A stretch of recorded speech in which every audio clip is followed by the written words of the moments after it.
This is talk number 18, and the notes for talk 17 and 18 are combined. So if you have the notes, I'm on page 3. And today's talk, in a way, is perhaps the most important of all the talks I'm going to give you.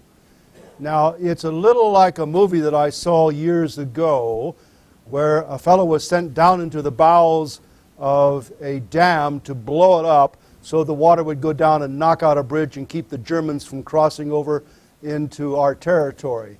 And he went down into the bowels of the dam, he set off the bomb, and it went poof, and nothing at all happened, except a little hairline crack in a dam.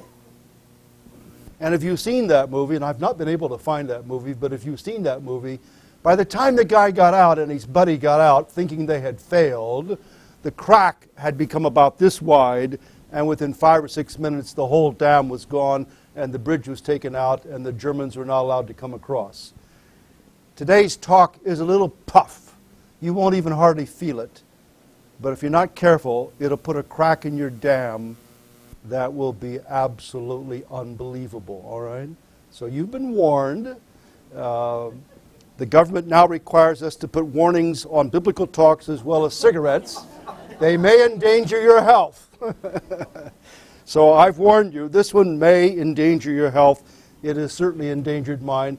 The dam may not break for several weeks, maybe several months, but it will break if you take it in.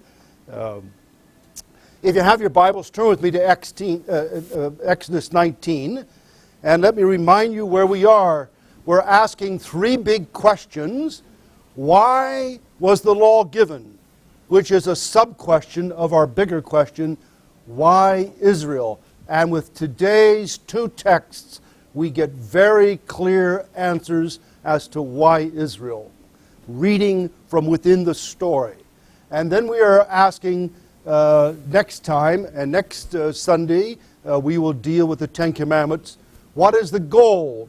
And we'll have the 10 Commandments, the case study laws, and the constitutional laws, which make up most of the law apart from the holiness code, and that I will put in a separate category.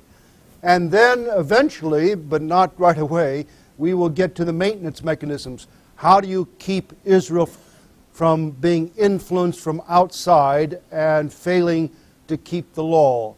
And we will gather together the maintenance mechanisms where holy really resides and talk about that. In terms of the larger picture, this is the law, the other great social institution that we will have to deal with is the tabernacle. If the law contributes justice to Israel, the tabernacle contributes holiness to Israel. And so God's task, and I didn't draw it today, is to build a great, just, and holy society. Now, having said that, the law is permeated with laws about cleanness and holiness, and we'll even look at one today. And the tabernacle, although it is the place where God dwells, and therefore is the most holy place on the earth, and holiness radiates from it, out from it in gradations, nevertheless, it is also, the tabernacle is also at the same time the central place to obtain justice. And we'll talk about that very briefly today, and much later I will try to expand that. So we have a number of big pieces together. If we add the law and the tabernacle to mighty acts of justice, then we have the 3 great building blocks on which Israel rests, and they all have to do with justice. Now, let's look at Exodus chapter 19. We looked at this last week. I had read some of the context to you and suggested for you that we had been moving very fast through creation and up through chapter 11, the fall, the flood, and the Tower of Babel, moving at lightning speed. With Abraham, we slow down, and 200 years of Abraham, Isaac, and Jacob, 400 years in Egypt, and then the brakes go on. You can feel the brakes going on when we reach the law. Dozens and dozens and dozens and dozens of chapters on the law. We're moving at a snail's pace. And I think the reason why the author has done that is because this is the important part. This is the crucial part. Justice, are you awake? All right. Justice stands or falls, biblical justice, stands or falls with the law. Biblical justice stands or falls with the law. After the law and the tabernacle, everything else is footnote. Everything else points back to the law, calling people back to the law, reinterpreting the law, applying the law.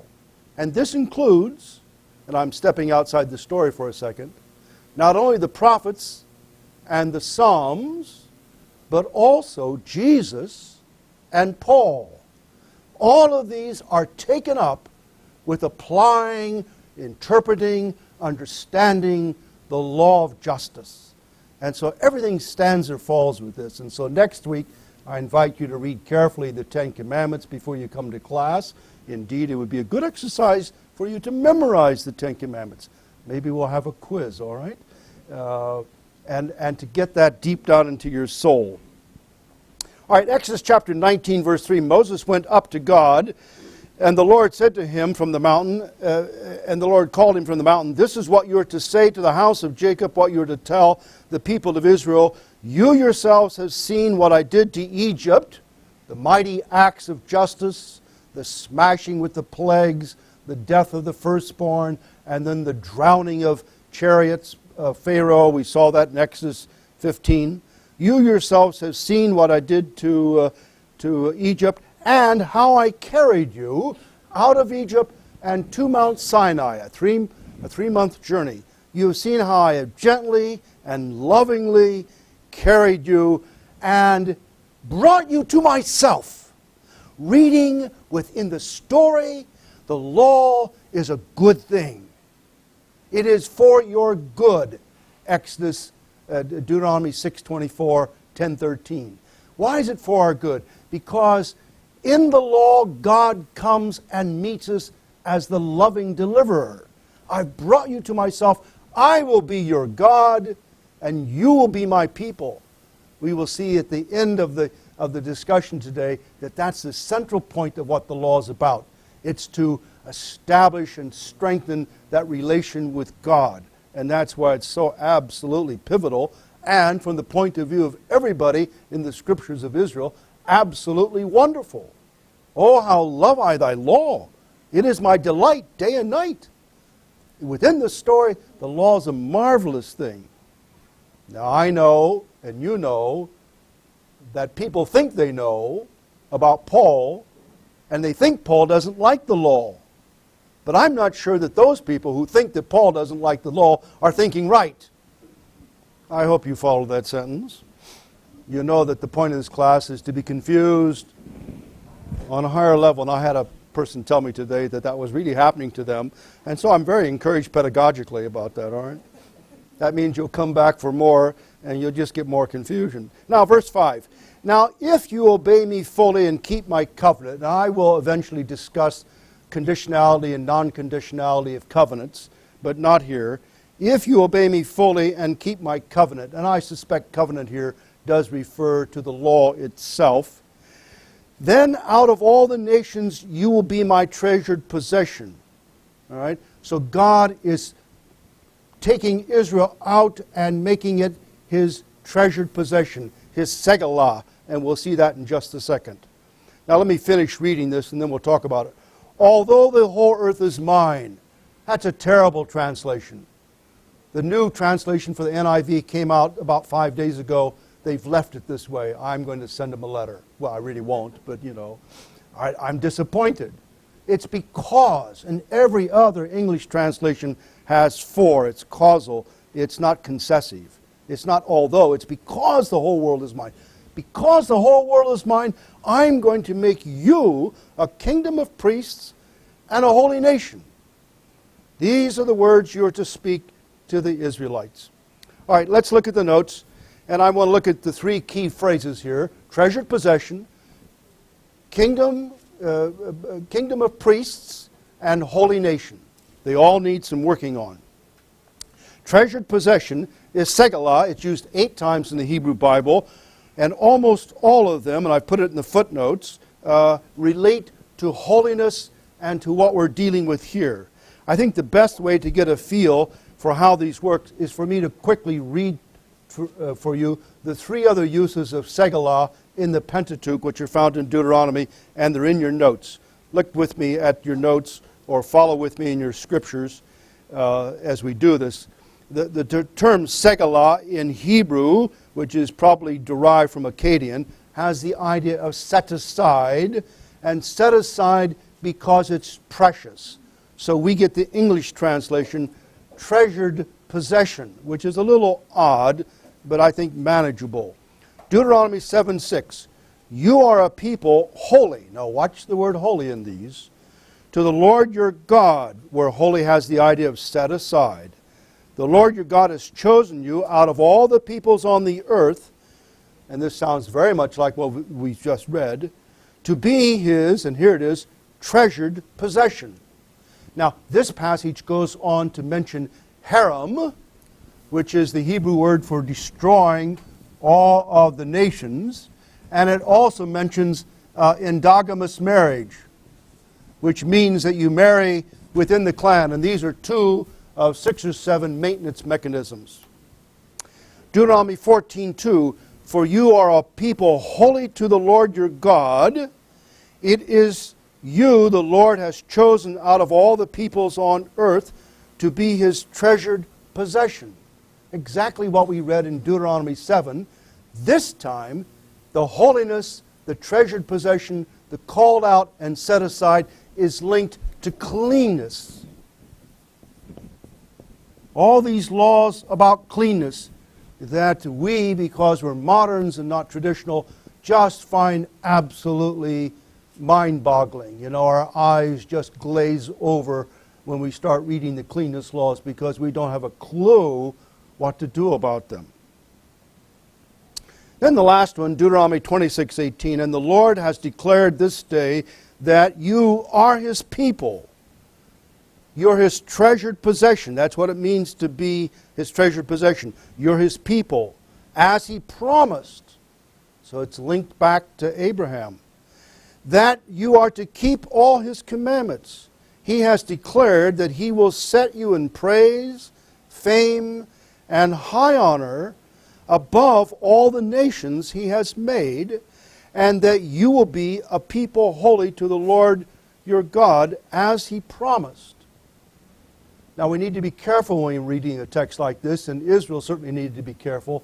It's no doubt, and it's absolutely clear that Israel was God's favored people. Israel made the mistake in time of rendering that not his favored, blessed, mercy-receiving people, but his favorite people. And they read it favorite because we were so nice. Now, Deuteronomy chapter 9 puts the kibosh on that. Go and read Deuteronomy chapter 9. He says emphatically, it's not because of your righteousness. Indeed, you are wicked and stiff-necked. And God never gets tired of telling Israel that they are stiff-necked. It's not very pleasant. Deuteronomy chapter 9, just go and read it. And they are his people because they are favored, not because they are his favorites. All right? And I've restrained myself from going from teaching to preaching and meddling, but you can meddle yourself, can't you? Huh? And we are his favored people, are we not? But let us not make a mistake in English and change that word to favorite, because it doesn't really quite work. Now, I want to suggest here, and here I'm going to introduce some terms that for me are very important. I want to suggest that the Segala has to do with the vertical relationship. So here in Exodus 19, 4 through 6, which is the introduction and explains why the law was given, we are told that they are his treasured possession, that they are his people, that they are set aside to him, they are holy to him. And so Israel has this position. And I believe that what Segala is talking about is, I will be your God and you will be my people. It has to do with that vertical relationship. Now, I suggest that treasured possession is the proximate goal of God, along with that of kingdom and priest and holy nation. So I'm going to draw it over here and suggest that what God is up to here, that God is building a great nation. And we'll talk about this today because Deuteronomy is going to redefine great nation. Genesis chapter 12, verse 2, I will make you a great nation. Deuteronomy picks those precise terms up and redefines greatness. We'll see it at the end in Deuteronomy 4. Going to make a great nation. And the reason why God is making a great nation is that's His goal. This is His proximate goal. It's His near goal. It's what God wants to do. So He is building a people. And I will call this His proximate goal. Now, if you want to turn the page with me, I'm on page 4, all right? And you can see that I've drawn you a little diagram up here, and I'll try to stay with my diagram. Now, kingdom of priests and then holy nation. Kingdom of priests and holy nation speak of what I will suggest to be the horizontal relation. So we'll have kingdom of priests and we'll have holy nation. Grammatically, I take these to be in parallelism, so that they are not two different entities, they are two related entities. And we'll see that holy actually modifies priests. That's the fundamental quality of a priest, is to be holy. So we're not talking about two different things. We're simply piling up terms to describe the reality of what Israel's to be. The whole nation of Israel is in some sense priestly, not just the elite among them. So God's not saying here the Levites and Aaron are priests. He's saying you, plural, are a kingdom of priests.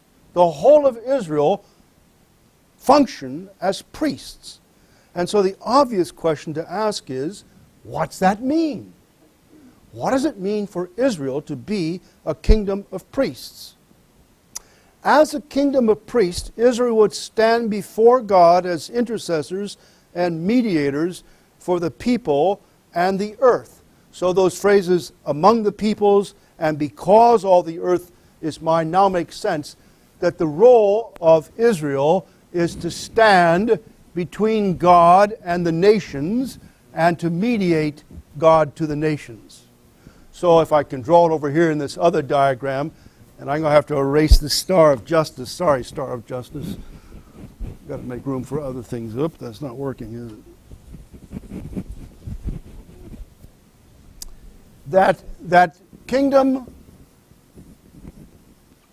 of priests and holy nation, that their priestly function is indeed to all the families of the earth. And I'm using that phrase because you'll recognize that that's a quotation out of Genesis chapter 12, which is the larger context for all this discussion. And so, Segalah, you're to be my people, kingdom of priests, holy nation, you're to have a mediatorial function. You are to stand between me and the nations and to mediate to them. That's what priests do. This intercessory role was implied in the programmatic text of Genesis 12, where Abraham stood between Yahweh and the nations as one who sought to bring blessing to the nations by interceding for Sodom. And we know that Abraham did not ask God to spare Sodom so much as he asked God to do what was just and right for Sodom, which in that case, after investigation, meant judgment upon them. So his mediatorial role there didn't rescue them. But we at least see it functioning there, that Abraham functioned in some sort of priestly way.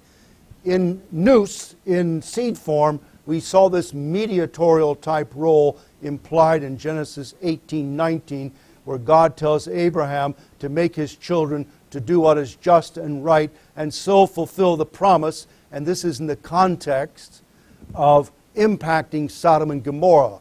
You may want to go back and look at your notes on that, but we've seen this, but here it's clearly expanded and very obvious. Now, if we ask, how was Israel to bring blessing to the nations, then we need to ask ourselves, what did priests do?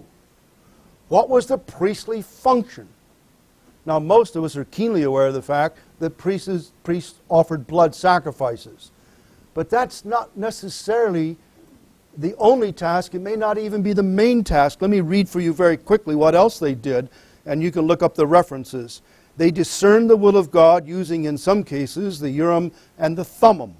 And this probably had to do with some sort of juridical process where you decided who was in the right and who was in the wrong, not necessarily just guidance as we think of guidance.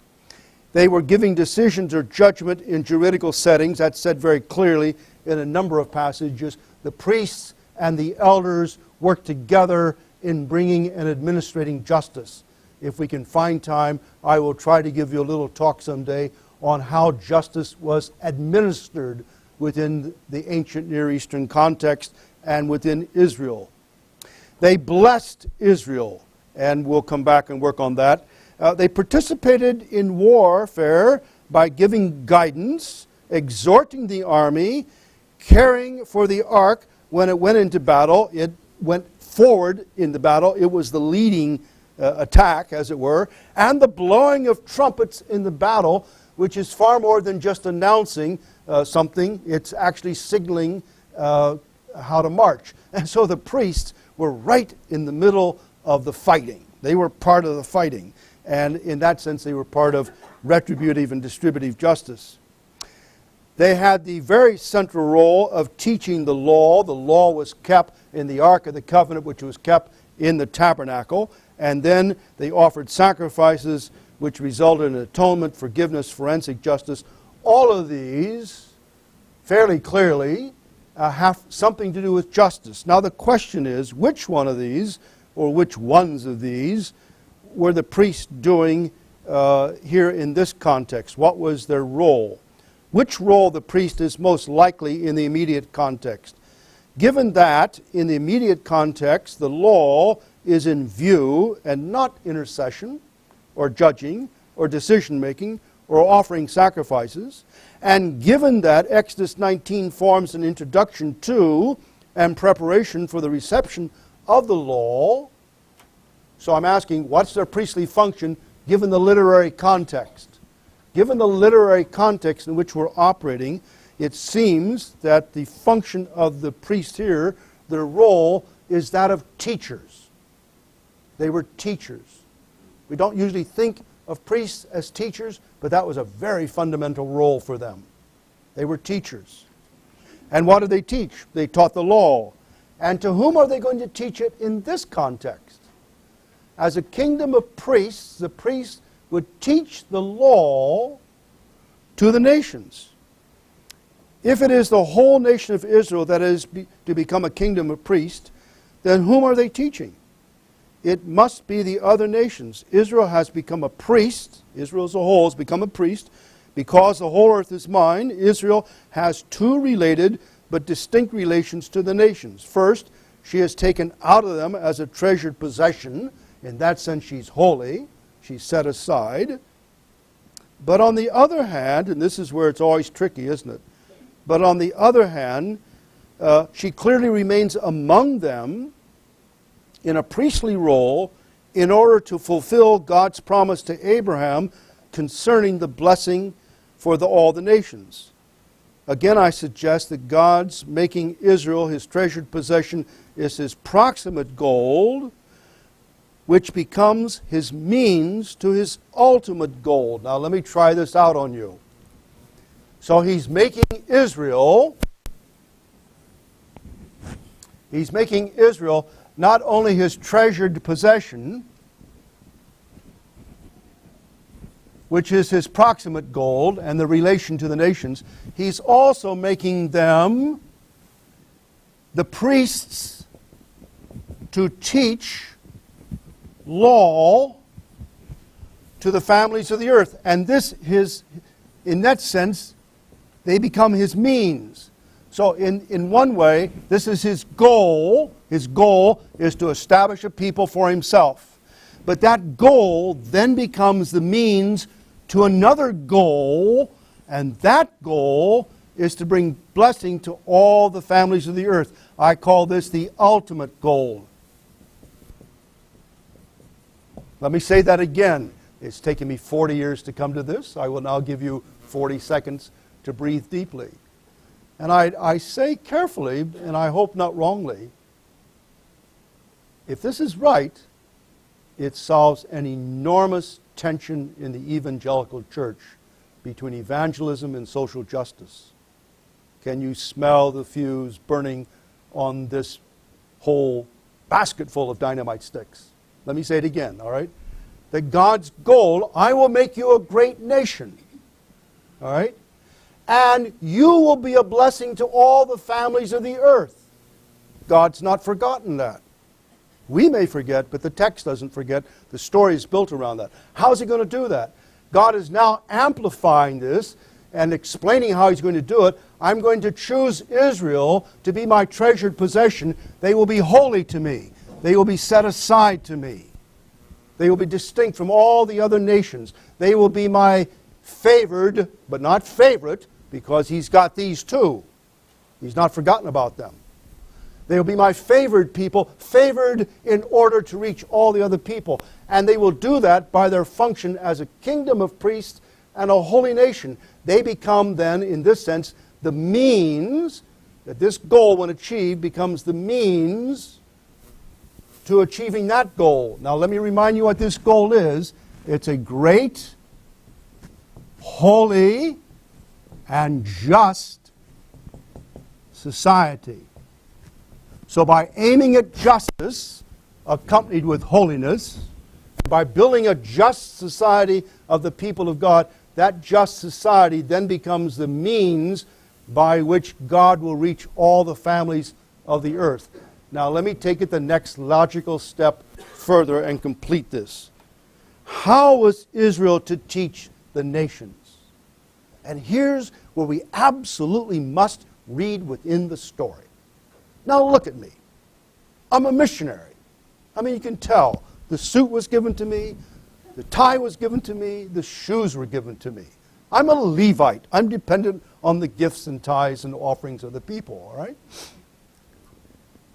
And as a missionary, I'm certainly for going out. And I've spent my whole life going to other places. 6 years in Asia, 25 years in Africa, and a 4-year warm-up in Scotland, which wasn't exactly a mission field, but anyhow, it was interesting. I've spent my whole life going and living in other places. I'm a real missionary in that sense. And I'm home now, and I'm trying to learn to be an American, which my wife and I are finding very difficult to do.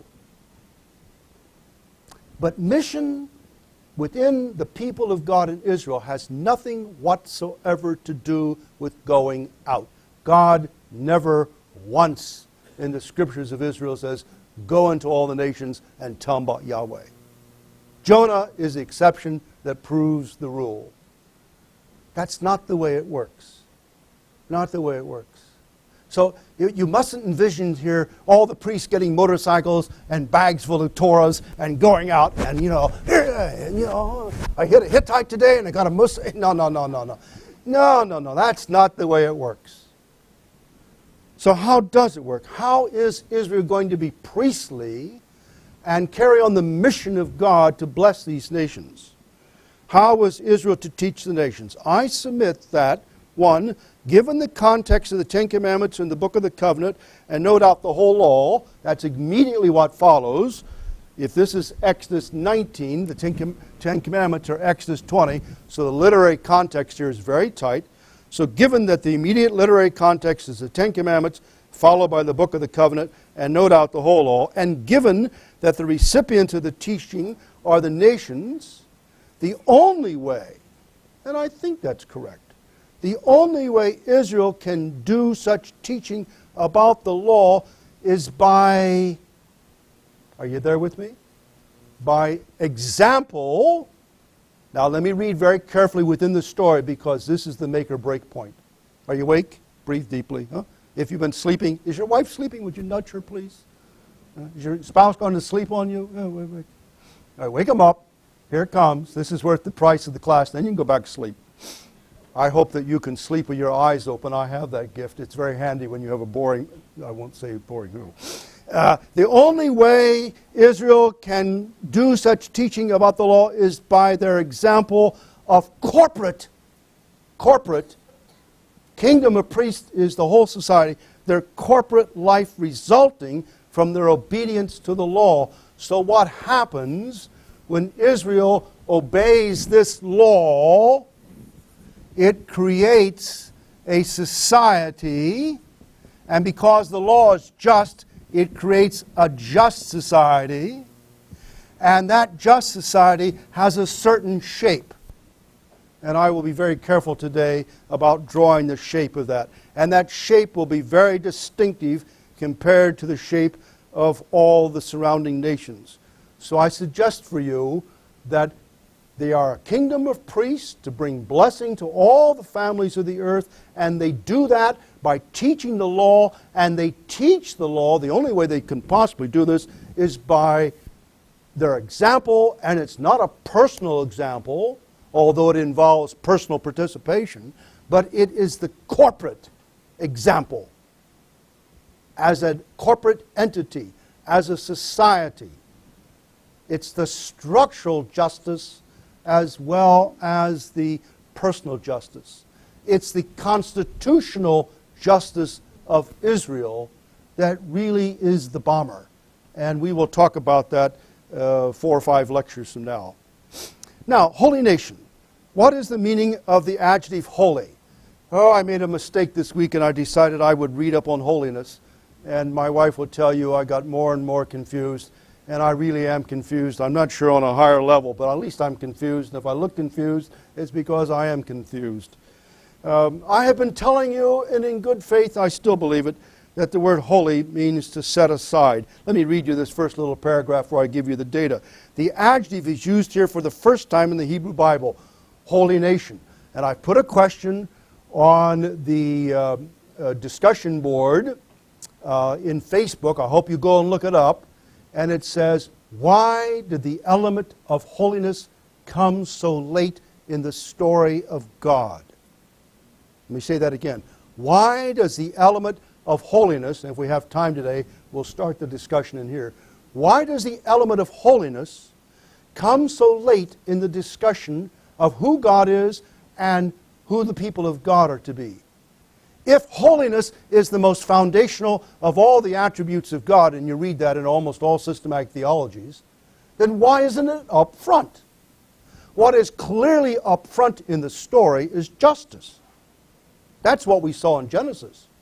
Every other passage is justice. It's only well into the story that we come to holiness. Why is it so late in making its entrance upon the stage? Now, we've also seen a few cognates, but it doesn't really quite apply to what God's doing. We saw in Genesis 2:3 that God blessed the seventh day and made it holy. But after having said that, that's the end of it. And in the narrative leading up to this, Exodus 3:18, still very late, just 3 months before, we have these words, and these are not adjectives, these are nouns and verbs, I've marked them. You have holy ground, holy dwelling, holy Sabbath, and holy mountain. And then you have, in this passage, the verb used 4 times, set aside the people, put boundaries around it, consecrate them, sanctify them. Those are all the verb holy, but the NIV gives different renderings to it. And so the holiness terms only come into the picture at this point, but having come in, especially with the book of Leviticus, they simply explode. So go home and take your concordance and look up the word holy. You won't get much until you get to the book of Leviticus. I've named the other ones for you, and you won't get any more until you get to Leviticus. In all these, it clearly has to do with things that are set aside. So the basic meaning is to set aside from something and therefore to something. This use has no moral sense to it, as, for example, holy garments, holy crown, holy anointing oil, and somewhere, but I couldn't find it, holy pots and pans.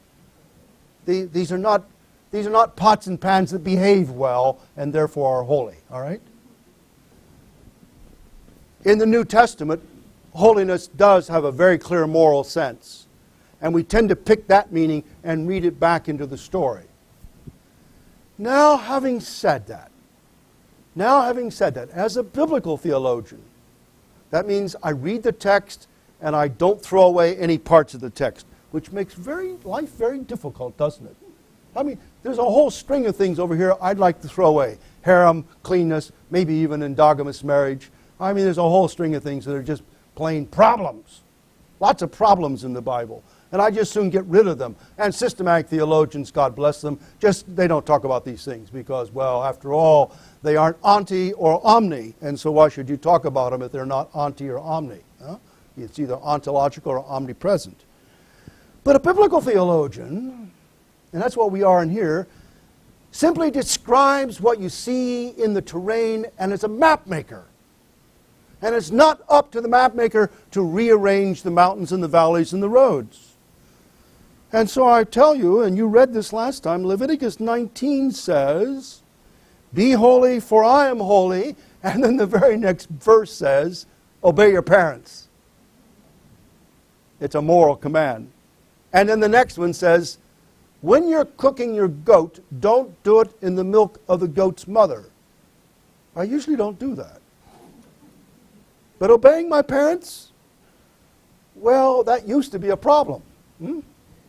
Yeah, a moral problem, not a cleanness problem. And Leviticus mixes these all together. And so I must say to you that although holy does mean set aside, and that's clearly what's happening here with the treasured possession, and no doubt as priests they were set aside because that's what the priestly consecration is all about. It doesn't make Aaron a good person. It simply makes him separate, other, different, distinct. And in that sense, he's clean rather than being unclean. But Leviticus 19 and other passages also say fairly clearly that holy can also have the sense of morality. Now you say to me, why are you going on and on and on about this? Well, because I'm trying to understand, and I hope you are too, the word holy in holy nation. Oh, what do you think it means, brothers? Huh? What do you think it means? Or do you read the Bible when you get to a word you don't know, you just shout hallelujah and go on? No. I mean, you won't be blessed if you shout hallelujah. No, you should say, what's this word mean? I do think that the word holy and holy nation, which also applies to the priests, I think it means both. I think it means the priesthood in Israel were clearly set aside. That's what happens. But I think it also means that the nation is holy in sense of its morality. Has to do with its ethical structure. And so it couples with kingdom of priests, and they will be a blessing to these people because of their ethical structure. In that sense, holy has to do with moral, and in particular, with the morality of being just. I will argue next week that the Ten Commandments can be viewed as all about being just with God and just in society. And so they are a holy nation in the sense that they keep the law, and that law makes them a holy nation, which does in that sense mean good in the moral sense. And by being a holy nation, a good nation, they have an ethical witness. Now, I got a book out of the Indianapolis Public Library today, or yesterday. They're very good about finding obscure books for me. And I found a book published by a Jewish scholar. Most of the stuff I'm reading is quite helpful if it's by a Jewish scholar. They seem to really have their heads screwed on. And he says very clearly, the word nation here is the standard word for nation used in Genesis 12. I will make you a great nation. And that you're to take it at face value, which means that if this is moral, this is political. That the nation is a polity. It is a political entity. And that God will teach the nations about His character and His desire for them through Israel as a holy nation, a moral nation, a right nation, and the cutting edge of that morality will be in their polity. It will be the way they behave politically that makes a difference. I'm trying hard to keep you awake. Are you awake? Now, the cutting edge of the law is justice in politics. The just constitutional shape of Israel. And we'll come to that. And it's not just the religious shape, although it's there, nor even the economic shape with the equal distribution of the land and the equal redistribution of the land on the Jubilee. It's also the political power, which there was no king, and I will argue there should never have been a king. If you read the Bible backwards, that'll be news, won't it? But if you read the Bible from within the story, it's very clear that God didn't want to have a king because it would disturb the social shape of his people. And then the social power is also distributed. And so power, and life is all about power, isn't it? It starts when your children are 2, and it's a power play between mom and the boys, right? Yeah, and then it grows up, and it's a power play between people who live in D.C., and they wait to the last minute to make up their minds. Gives them good television time, doesn't it? But life is all about power, and who's got it, and who's getting more of it, and who's losing it, and how is power distributed.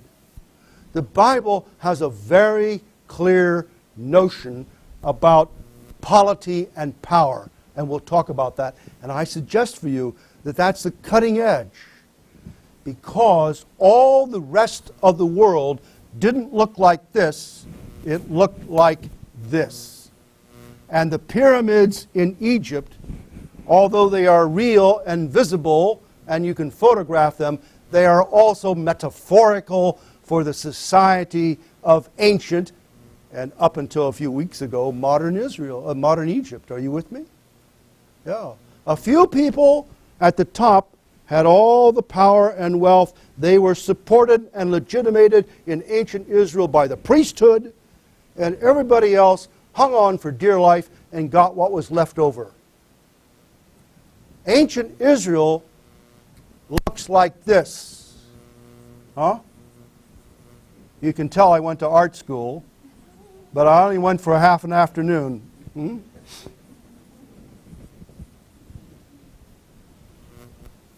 Ancient Egypt looks like this.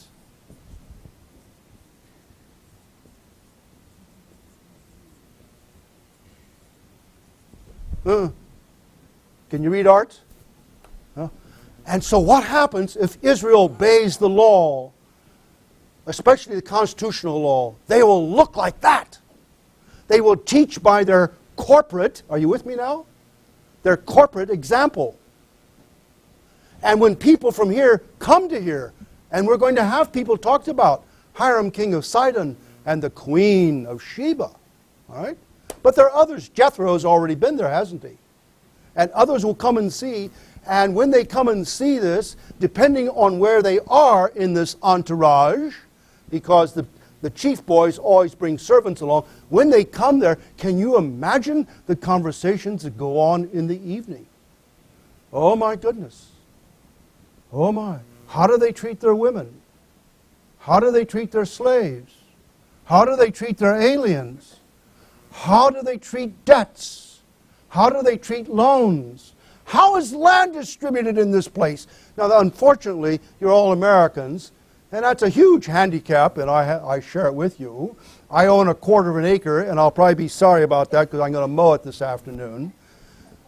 But my friends in Africa wonder why I don't own 300 or 400 acres.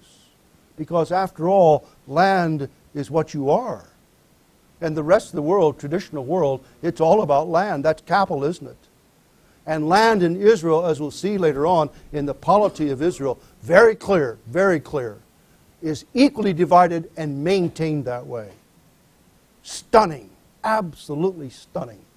And I think there's archaeological evidence, and I will have to argue this, to show that they probably kept it that way for 300 or 400 years. All right, now Deuteronomy 4. And we're going a bit slow, but that's me going slow, not you, I'm sorry. Deuteronomy chapter 4. Let's look at Deuteronomy chapter 4. This is the second giving of the law, so-called. It's Moses repeating the law that was originally given and adding to it and updating it. And Deuteronomy 4, 1 through 8 introduces Deuteronomy 5, which is the second giving the law, you might have a glance at Leviticus 19 for yet a third giving of the law. And here we have an introduction that is even, I think, more compelling. And for me, this is the most important text in the Pentateuch. All right, so I will read it to you carefully. I hope I can help you understand it and appreciate it. Chapter 4, verse 1. Hear now, O Israel. It's an oral society. This is not written down. Literacy is a matter of hearing and repeating and memorizing. The decrees and laws that will be repeated 3 times in our passage, a number of times in the text. The second term, laws, is mishpatim. It's from shapat, which is one of the 3 central justice vocabularies, the SPT root. So God is saying, hear now, O Israel, the decrees and the justices, except we don't put an S on it, or the decisions, or to use King James, the judgments. And so it's very clear justice language. The law is the standard of justice, and here it comes. Follow them, and we're going to see this. Now, if you have your notes, I've tried to lay this out, and I'm going to read it from the notes so you can see how I've laid it out for you. Follow them, that is, follow these, and you'll see that repeated in the next section. With the result that, so that you may live and go in and take possession of the land. Now, let me tell you very clearly where I'm going. The first result of keeping the law is that you go in and you become a nation. A nation has a people, they have a law, and they have a land. A law in the sense of government. We got the people in the 400 years there. We are now in the process of getting the law. Moses doesn't have the land, and he doesn't get to go in and take the land.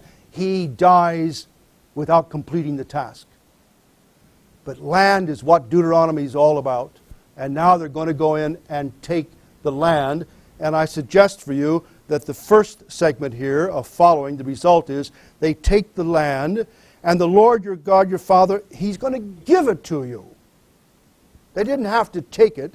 They got up to the walls of Jericho. They marched around. They had lunch. They shouted a bit. The walls fell down. Hey, that's the way to do battle, isn't it? Yeah, and the whole procession followed the Ark of the Covenant of the Lord. You know that, don't you? Yeah, so that you may live and go in and take possession of the land. It's the good life. It's the good life. And the text will say that the Lord your God is giving you. Do not add to what I command you. Do not subtract from it, but keep the commands of the Lord that I give you. You saw with your own eyes what the Lord did at Baal Peor. That's where some of the Israelite men were seduced by Moabite women and committed not only fornication, but far worse, they committed idolatry, and God destroyed them. The Lord your God destroyed from among you everyone who followed the Baal of Peor, but all of you who held fast to the Lord, and obviously these people did because they're not dead, you're alive today. Second piece. See, I have taught you, and here you get the literary repetition, decrees and laws as the Lord my God commanded me, so that you may, and here it's repeated again, see the stylistic formula here, follow them in the land you are entering to take possession of it, observe them carefully. Now, what's the result at this time? The result the first time of keeping the law is you go in and you get the land and you become a great nation, a wonderful nation, a happy nation, a great place to live. What happens the second time? For this will show your wisdom and understanding, terms that we've almost never had so far except for Joseph, to the nations. Do you see that? For this will show your wisdom and understanding to the nations, who will hear about these decrees and say, surely this great nation is a wise and understanding people. For what other great nation has a God so near it, as the Lord our God is whenever we call to Him? What other great nation has statutes and ordinances as just, or tzaddik, righteous, as the entire law that I am setting before you today? Now, quickly, the first result of obedience to the just law is to live and possess the land. That is, It's the proximate goal. Going in, taking the land, having the good life is the proximate goal. It's what God initially wants. And so they keep the decrees and the laws. They live and they prosper. Let me read you passages in Deuteronomy that underscore this and make a few very careful notes about a word or two as we go along. 4:4 in the same passage. It's the literary close of the introduction says, keep his decrees and commands which I am giving you today, so that it may go well with you. The word well with you, to go well with you, is yatab. I didn't put it in the text, I'm sorry. It's yatab. It occurs a number of times. I'll send it to you perhaps.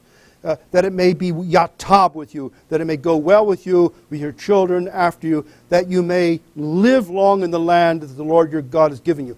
Now let me ask you to pay attention and ask, what are the repeated factors? 5:16, it's part of the Ten Commandments. Honor your father and your mother as the Lord your God has commanded you, so that you may live long and that it may go well with you. Yatab. 5:33, the literary close of the section on the Ten Commandments.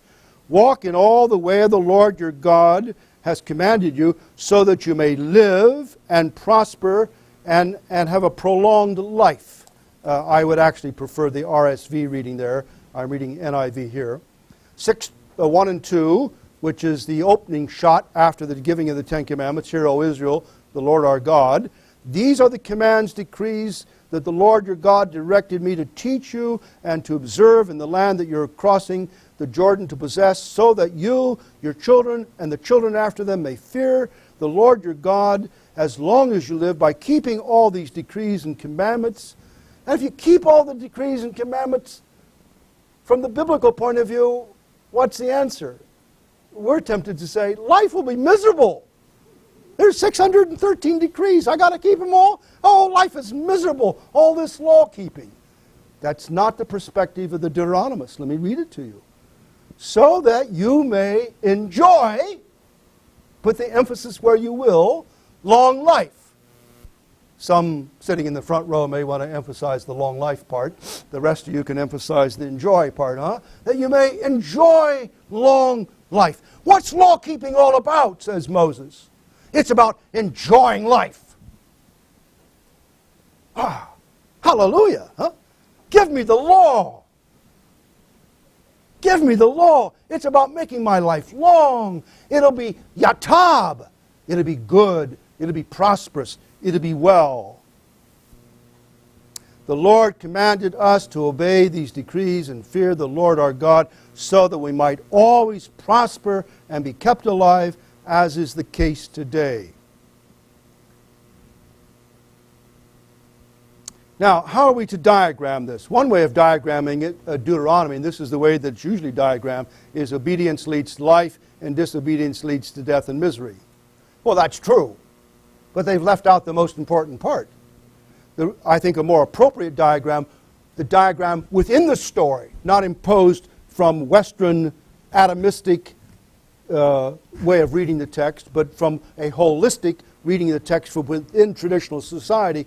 Everybody would understand that obedience to the law, the function of obedience to the law, is it creates a just society. That's what law-keeping does. Law-keeping creates a just society. That's what it's all about. And so obedience to the law creates a just society, and a just society, not my individual piety and keeping of the law. Are you with me? But the creation of a just society. That's the clear presupposition of the working world of the text. That the creation of a just society, that justice in that society leads to shalom. The two legs of shalom are always prosperity, and then so that nobody would take it away from you, safety. It's always prosperity and safety. Keep the law, because it creates a just society. The results of the just society is you'll sit under your own vine tree, and you'll have figs and vines aplenty, and things to squeeze and make drinks with, but I won't mention that, and you can drink them after church, and you will be happy and enjoy life, and nobody will take it away from you. Disobedience to the law leads, as we will see in the 8th century prophets, to an unjust society, to a corrupt society. That's what Isaiah talks about. And it leads to exile and death and disaster. The difference between diagram A and diagram B, if you're looking at the notes, is that B, that is, obedience leads to the creation of a just society which leads to shalom. The difference between these, understanding with reading it from the world of the text, is obedience forms a society, and that the society is just. Now, steps to applying the second diagram. I'm actually going to skate out on the thin ice. I can hear it cracking already, and make a little application, all right? Steps to applying the second diagram. 1, reading from within the world of the text is the important thing. And 2, moving from Israel to the church. So I'm going to pick up what I've just told you in this diagram, and I'm reading it within the text. That's the first thing I always want to do. And then I have to acknowledge that this is a diagram about Israel, and the story moves on, and the people of God become a different sociological package. They become church rather than Israel. I will argue the value system remains the same, i.e. the law, but we'll have to discuss that. And it moves from packaged within Israel to being packaged within a different society, the church. All right? So we are moving from Israel to the church. And then the third move, which is just as complicated as moving from Israel to the church, if not more so, is to try to move the text from a traditional world, both Israel and the early church are embedded in the traditional worlds, to a modern, or if you're listening to this video in Nairobi, modernizing, and let's hope they modernized a road or two since I left. You know about the modernizing, but it's moving. It's not quite there, all right, to a modernizing world. And so we've got these three things to think about. The world of the text, from Israel to the church, and from the traditional world of both Israel and the church to the modern world, and applying the text within a modern world, which is an absolutely enormous and staggering task which will take the corporate giftedness of the church worldwide to really do right. Now, I want to suggest then that there is a corporateness to doing justice. I will call this structural justice, or perhaps a better term and perhaps less offensive would be constitutional justice. Most of us are not opposed to the Constitution, which must not be forgotten when we seek to learn from the law as moderns. Now, let me make an application. And you may not get it on the first stroke. It took me 40 years to get here. So go home and think about it. You can have fried chet for supper and lunch, all right? Just be sure and add some olive oil. The American dream of success based solely, I'm not quite sure that solely is the right word, but I'll leave it in there just to irritate you. The American dream of success based solely on my hard work. That's the way I was brought up. Hard work, get up at 5 o'clock in the morning. I was up at 5 o'clock this morning. I was up at 5 o'clock yesterday morning. I was up at 5 o'clock Friday morning. I've been up at 5 o'clock every day this week except Monday because I'm studying the Bible. And it's just plain hard, isn't it? No one said it was easy. Are you up at 5 o'clock? And I'm 70 years old. Come on now. You can keep up with me. I believe in hard work. I carried newspapers all my life at 5 o'clock. I'm a Hoosier. I'm a capitalist. Right? I understand hard work. The American dream of success based solely on my hard work fails to take into account the reality that the Constitution, the American Constitution, has made rewards for that hard work possible. Did you follow that sentence?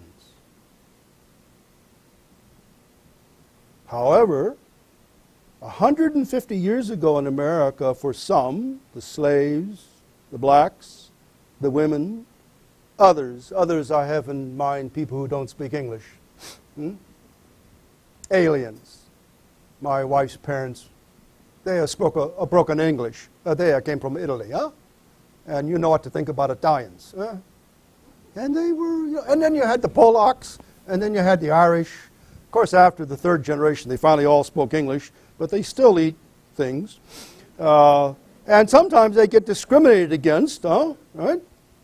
But 150 years ago, the slaves, the black, the women, and the others, for them, individual hard work alone did not lead to prosperity.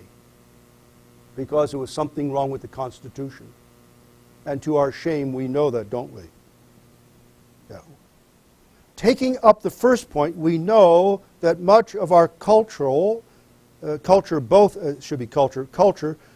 the individual and corporate level, is focused, and here I'm applying a second strand, and speaking as American, we know that much of our culture as Americans is focused individually and corporately on prosperity and safety, variously called national security, etc., and not on justice. I have been listening, as you have, to the news, and isn't it interesting to hear the various voices say why we should and should not be in Colonel Gaddafi's backyard? Libya, thank you, yeah. And Gates says, national security. Not very important for that. I really don't want to go.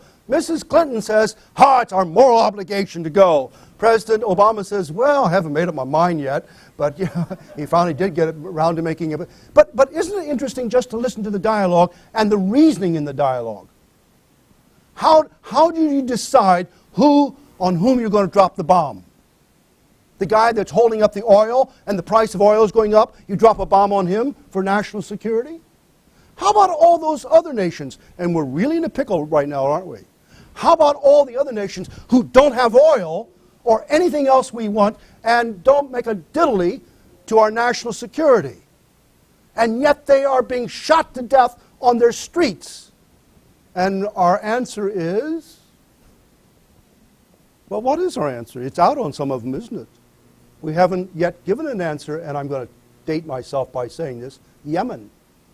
The president hasn't yet decided about Yemen, has he? Hasn't quite decided that that man must go because, well, there's national security in interest. I suggest that the heart of the law is not about national security. The heart of the law is about justice, and the fruit of justice is national security. You with me? That's worth the price of the whole class plus 5%. Can I say it again?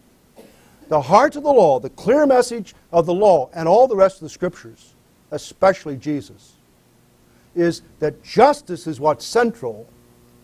I will risk my life to bring justice even if it means dying on a cross or going to Jerusalem and offering a sacrifice for the poor and being clamped in jail for the rest of my life. I will risk my life for justice because justice is what's on the heart of God. Justice is the central attribute of God. He's other, He's holy. He's not one of the gods, He's not me. But the central passion of God, driven by love, is justice. And I need to put justice first. The fruit of justice is security and prosperity. If we put justice at the heart, the price of oil will go down and we'll be safe. Now, I know you don't believe that. Even my daughter is smiling at me on the back row. I'm going to hear about this one. But I'm trying to keep you awake, and I know I've gone too long today. All right, let me wrap this up very quickly. So now the second result of obedience to the law is that it creates what I would call a contrast society, to introduce yet another new term. Let me read the text with you very carefully and look at one word. Look at verse 6, and I want you to see the one word that's really critical. Observe them, that's the law, observe them carefully, for, as a result, this. Now the question is, what's the antecedent, what's the referent of this?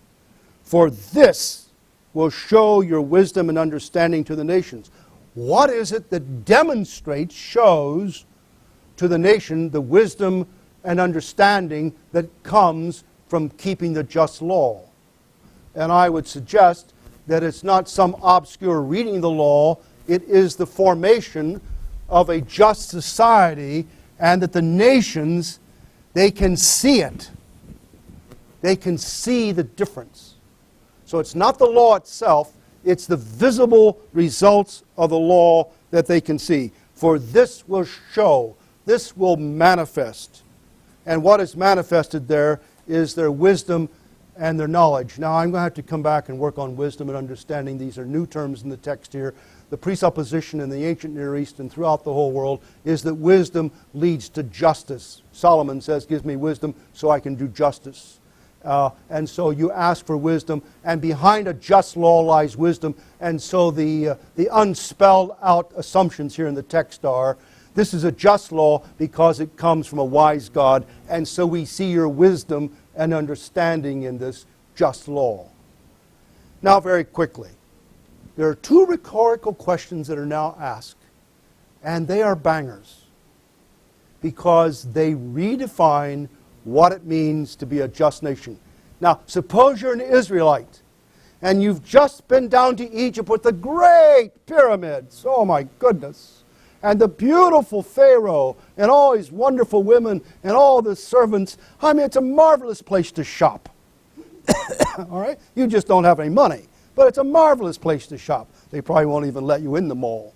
But it's a gorgeous place. Now, you don't want to make any left-hand turns off of Cairo Avenue because, like Manila, you'll wind up in absolute poverty where 90% of the people in that village of 8 million people live on $1 a day. But Mrs. Marcos didn't live on $1 a day, did she? No? She bought a pair of shoes every day. Every day of her life she bought a pair of shoes. Probably paid $200 for the shoes, something like that, $300. You can go see them. They're in a museum. And that's the way life was like. You come to Israel, it's all flat farms. All the houses are almost identical. The 4-room farms house, I'll show it to you later. And everybody's got a little bit, but not too much. Nobody's hungry, but nobody's fat. And nobody's got any extra money, but nobody has too little. And if you fall through the cracks, there's a whole system to come and pick you back up. It's flat. I want to use this word, but I'm afraid I'll lose you. But please don't lose. Israel was intentionally, and this is not a word from communism, all right?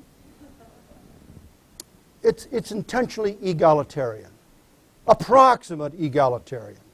There's some a little bit better off, some a little worse off. That's fine. But it's not like this. It's not like that, okay? So the question is Israel a real nation? Well, yeah, it is. Is it a great nation? Well, not really. You follow what I'm talking about? The question is, what does greatness consist in? What does it mean to be great? And he's going to ask the question twice using great nation right out of Genesis 12, and he's going to answer it. Let me ask you to look at the text, and with this we end. The first rhetorical question, verse 7, what other nation is so great as to have their gods near them the way the Lord our God is near us whenever we pray to him? The greatness of them is, they say, our greatness consists in our nearness to God, and when we ask God in prayer, he answers. The nations of the ancient Near East, they don't do that. They manipulate their gods, they beg their gods, they bribe their gods. They don't petition their gods on the basis of mercy and get answers. You don't find that in the documents of the ancient Near East. This is stunning. Yahweh is near his people, and he wants to be near his people. The ancient Near Eastern gods thought the people smelled bad and wanted to keep them at a distance, and they were noisy. There's a whole epic about that in the Babylonian literature. They're noisy, and you want to push them. You don't want to bother with them. Yahweh says, come to me. I will be your God. You will be my people. Let's be near. Let's be near. When you go to Egypt, forget the nearness. Forget the nearness. The sun god is far away somewhere in some temple that you can't possibly access. Verse 8, the second question. And what other nation is so great? It's the great nation question again. As to have such, and I'm reading NIV here, righteous decrees and laws as this body of laws. The RSV says decrees and laws that are as just as this body of laws. I think that second one's a better one. The word laws there is Torah. And the decrees business and the statutes are a description of Torah. And it's saying that our Torah is a righteous one that is set before you. So the question then is, what are the other laws like? This one is a just Torah.